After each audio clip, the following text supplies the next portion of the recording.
Hello everyone, welcome to my channel. তোমরা যারা UGC net exam দেবে তাদের জন্য এই ভিডিওটি খুবই গুরুত্বপূর্ণ। তো এখানে আমি খুব অল্প সময়ে গবেষণা কি, হোয়াট ইজ রিসার্চ এবং ক্যারেক্টারিস্টিক অফ রিসার্চ মানে গবেষণার বৈশিষ্ট্যগুলি কী কী সেটা নিয়ে একটু আলোচনা করব। This is about me. তো চলুন ভিডিওটি শুরু করা যাক। রিসার্চ অ্যাপটিটিউড, দেখো গবেষণার যোগ্যতা। এখানে তুমি নেট সেট পাস করে বা জিআরএফ পেয়ে তুমি যে একজন রিসার্চ স্কলার হবে, ফিউচারে রিসার্চ করবে, তার জন্য যে তোমার এখানে দক্ষতা সেটা চেক করা হয়। বা এই রিসার্চ অ্যাপটিটিউডের প্রথমে দেখো যে রিসার্চ, আমরা জানি কি নতুন কিছু খোঁজার যে প্রসেস বা প্রক্রিয়া সেটাকে রিসার্চ বলা হয়। তো সেটা হচ্ছে রিসার্চ।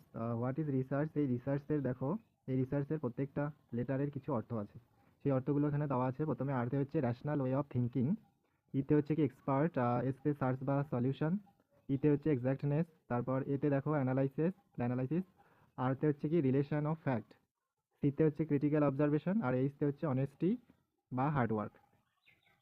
ক্যারেক্টারিস্টিক অফ রিসার্চ, রিসার্চের বৈশিষ্ট্য। এখানে কিছু ইম্পর্টেন্ট বৈশিষ্ট্য দেওয়া আছে, এখান থেকে ডিরেক্ট কিন্তু কোশ্চেনে আসে। ধরো 5টা বা 4টা দিয়ে দিলেও এখানকার বৈশিষ্ট্য তোমাকে আইডেন্টিফাই বা চুজ করতে হচ্ছে। তো প্রথমে দেখো অবজেক্টিভিটি, তারপর রিয়েলেবিলিটি, ভ্যালিডিটি। ভ্যালিডিটির আবার কিছু টাইপস রয়েছে, যেমন কি internal validity, external validity, phase validity, content validity, criterion, তারপর লাস্ট হচ্ছে কনস্ট্রাক্ট ভ্যালিডিটি। তারপর এখানে রিসার্চের বৈশিষ্ট্য আবার অ্যাকুরেসি, ক্রেডিবিলিটি, জেনারেলাইজেশন, তারপর এমপিরিক্যাল, সিস্টেমেটিক, তারপর লজিক্যাল, আর হচ্ছে কি রেপ্লিকেবল, লাস্ট হচ্ছে সাইক্লিক্যাল। এই সাইক্লিক্যাল খুবই ইম্পর্টেন্ট। দেখো আমরা পরবর্তীতে যখন রিসার্চের স্টেপ পড়বো বা জানবো, সেখানে প্রথমেই কি আমরা যখন রিসার্চ করতে যাই তার প্রথমেই যখন প্রপোজাল লিখি তার প্রথমেই হচ্ছে আমাদের কি আইডেন্টিফাই দ্য প্রবলেমকে আমাদের আগে আইডেন্টিফাই করতে হয়। আবার কি রিসার্চ এমন না যে সলিউশন হবে, সলিউশন তো হবে, রিসার্চ কি প্রবলেমে শুরু হতে পারে, আবার কি লাস্টে প্রবলেমে গিয়ে শেষ হতে পারে।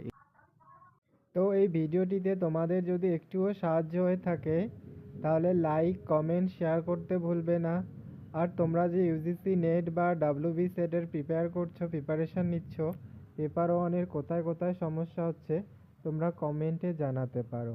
ধন্যবাদ।